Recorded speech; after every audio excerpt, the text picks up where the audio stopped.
16வது மாமன்னர் அல் சுல்தான் அப்துல்லா சுல்தான் அஹமத் ஷாவுக்கு எதிராக நிந்தனைக்குரிய வகையில் பேசிய குற்றச்சாட்டில் இருந்து கடா மந்திரி பசார் டத்தஸ்ரீ முகமது சனுசி முகமது விடுவிக்கப்பட்டுள்ளார்.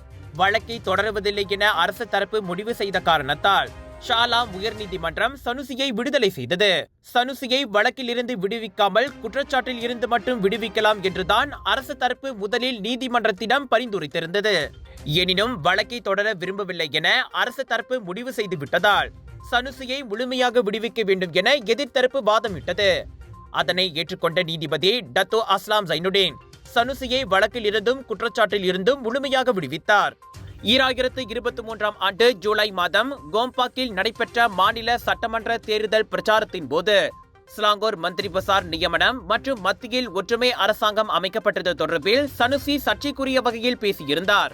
இந்நிலையில் ஸ்லாங்கூர் மந்திரி பசார் நியமனம் தொடர்பில் மாநில சுல்தான் ஷரஃபுடின் இட்ரிஸ் ஷாவுக்கு எதிராக நிந்தனைக்குரிய வகையில் பேசிய வழக்கில் கடந்த டிசம்பர் 10ஆம் தேதி இதே ஷாலாம் உயர்நீதிமன்றம் சனுசியை விடுதலை செய்தது.